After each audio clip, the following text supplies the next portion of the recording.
Hey guys, today a video about rogues again, but rogue leveling guide for World of Warcraft Classic, World of Warcraft Classic Era or Season of Mastery. At the moment I play Classic Era, that's why I make this video. I guess many people started around the last few days, or maybe will start in the next days. You know, Rogue is my favorite class in Wrath of the Lich King, so I also play it now in Classic Era. Back in the times when WoW Classic was released, I played a Fury Warrior. Now I'm back on Rogue. I like the playstyle, I like melee, I like Rogue. So today, I'm right now level 37, so this will be a leveling guide here for Rogue. Rogue is sadly one of the, let me say, hardest classes to level. Why? Because you have no self-heal, you have, besides Blade Flurry, which you get only with level 30, you have no AoE, and this is only like a 2-target AoE. So yeah, you are melee, that means you are attached to the enemy, to the mob, to the opponent. That means you get constantly damage from them. Which makes Rogue not an easy to level class. So overall, you have also some benefits for sure. Stealth, that means you can complete some quests where other people have to maybe fight 5, 6, 7 minutes of mobs. You can just walk through and complete the quest. So Rogue has definitely some benefits. You know, PvP, open world PvP. I play here on the White Man cluster is also a topic that maybe you can benefit from playing a Rogue. But apart from this, definitely Rogue is one of the more harder classes to level. But in the late game, together with Warrior and Mages, definitely one of the strongest DPS.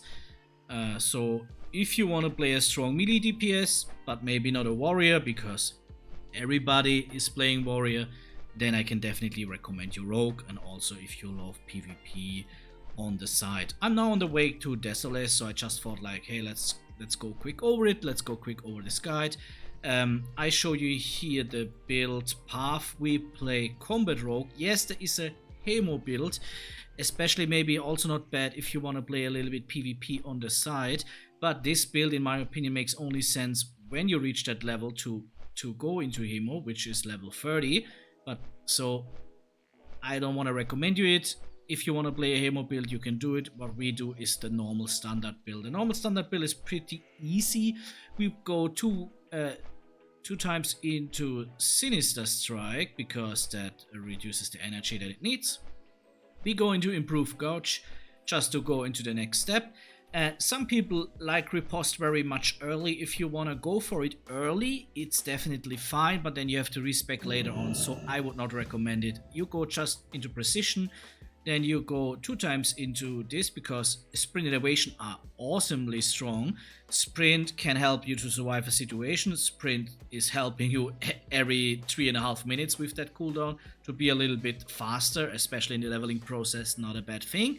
And then we go 2 times into Improved Speed, also good to first of all, okay, no damage, so it's only for getting a row down, but it's also not bad for removing movement impairing effects. Lightning reflexes just to go down. Then we have here, because you know offhand damage is pretty important, makes 50% more.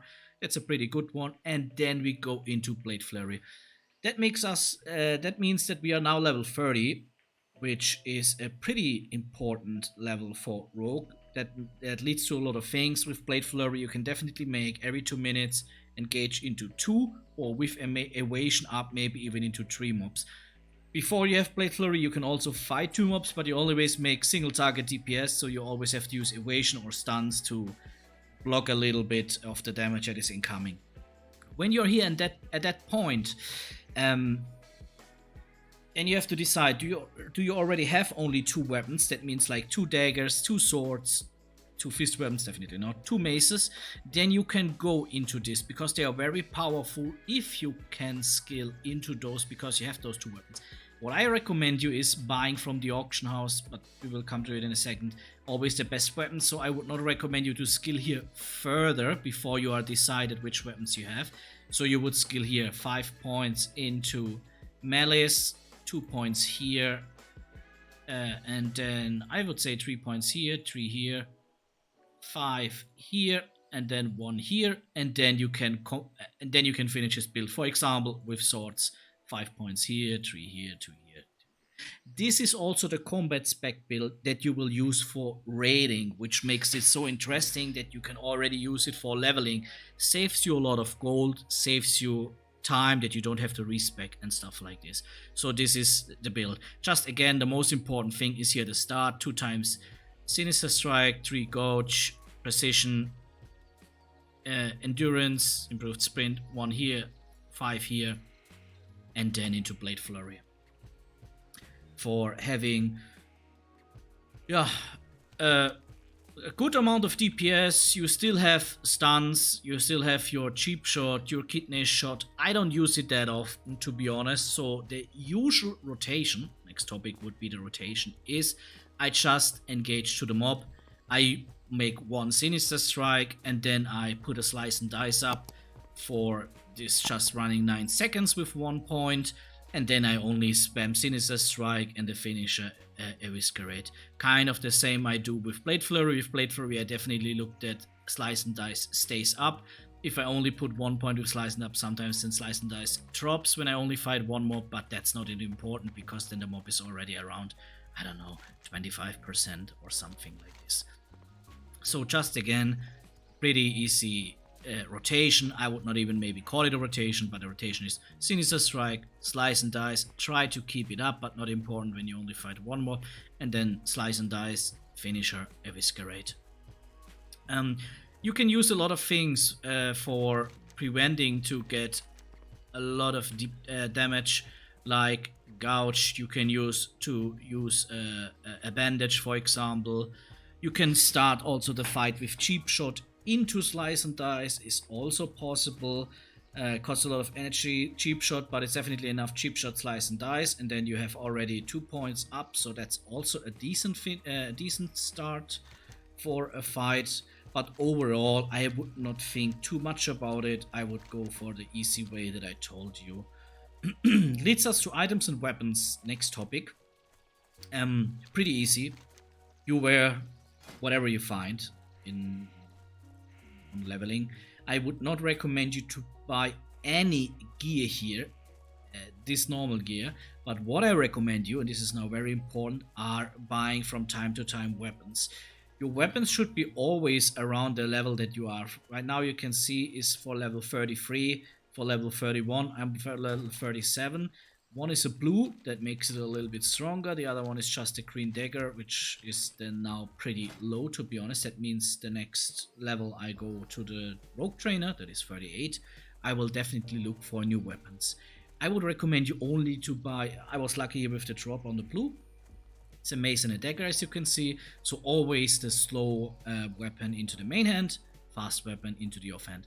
I would always recommend you to go into the auction house every few levels and look what you can get, especially green weapons. They are sometimes very, very, very cheap. 50 silver, maybe maximum 1 gold. To be honest, I also would not pay really more.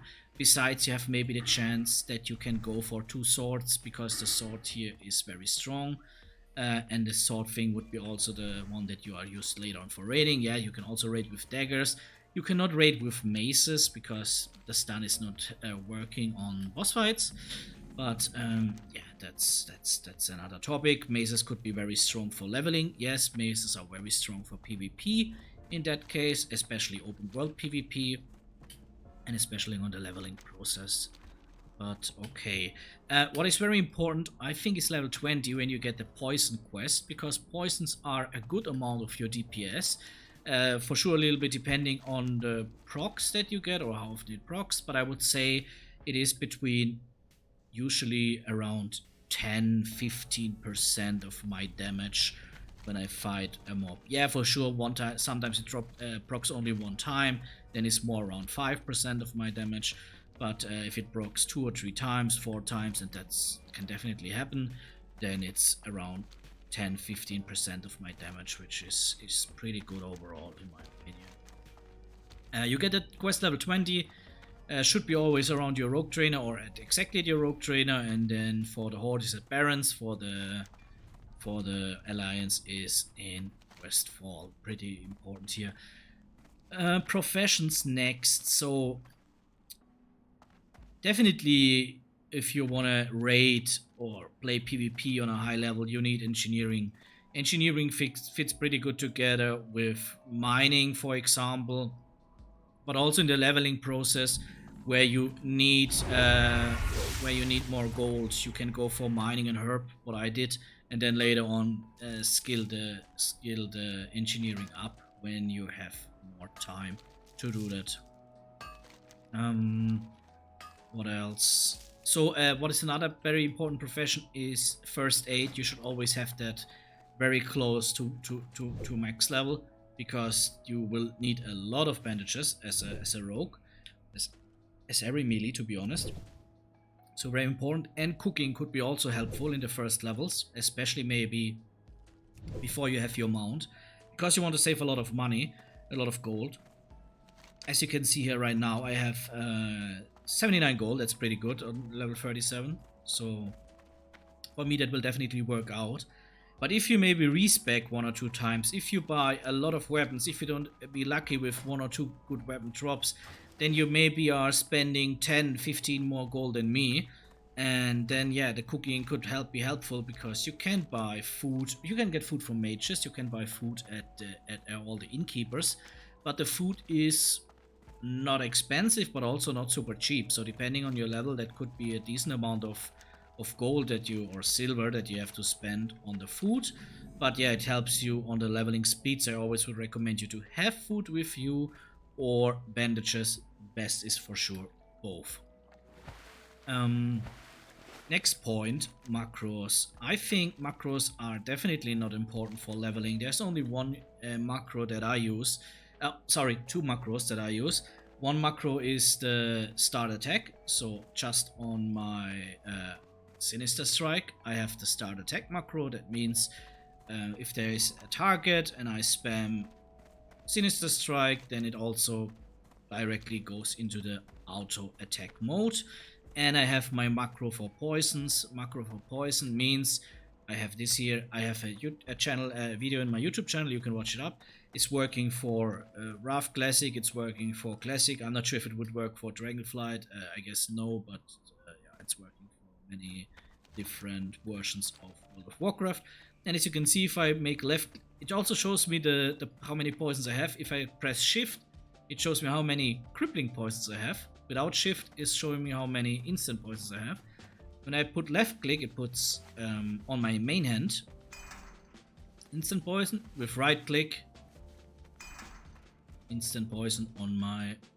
That is just very helpful, because the process of always opening the character window, clicking here, poison, right click, and then putting it on the weapon is a little bit annoying, to be honest. So that's just a quality of life macro. The start attack macro is a macro that I would definitely recommend you with every melee class to play it on your important attacks. I only have it right now on Sinister. Maybe it makes also sense on other ones, but again, on the leveling process, I don't want to overcomplicate things. That's in my important, not necessary at all. Alright, we'll let this guy live. He's level 18.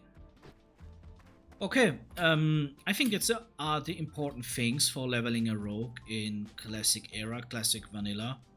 If I forgot something, then maybe I will edit it in the comments, but again, these are the important things for me when I level a rogue. I just want to summarize it.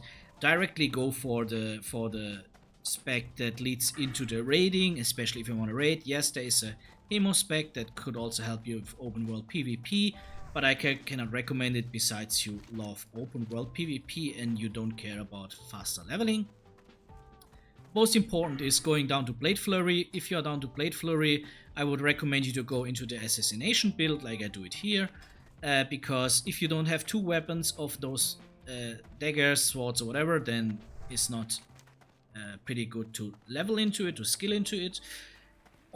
Always only wear the items that you get. I would say never buy something. You get decent items. Always look for good quest rewards. Weapons, every few levels, I don't know, 4 or 5 levels, I would give it a look in the auction house if you get for very cheap money a good offhand or a good main hand, because you don't have any specialations. You don't care if it's a mace, a dagger, or a sword. Definitely make as fast as possible the poison quest when you're ready to do it, because that helps you with around 10% of your DP, of your damage. Professions, engineering is a must-have. Definitely later on. For leveling, I would recommend maybe 2 collecting specs. That would be mining and herbalism, but you can also go for mining and skinning, for example, and stuff like this.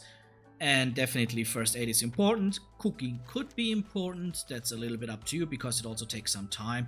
And macro, start attack macro, and the poison macro are things that I would use. That's it for today, guys. Classic era is definitely fun at the moment. I can recommend you it. Enjoy the game, enjoy the old zones, enjoy the leveling process. Leveling is a big part in World of Warcraft Classic. That's why I definitely would recommend you to enjoy this process. Yeah, long ways, you see, even without a mount, I'm all the video now just walking. So yeah, that's how World of Warcraft Classic is. That's for today, guys. That's my leveling guide for rogues. I hope you enjoy it, and good luck. See you. Bye bye.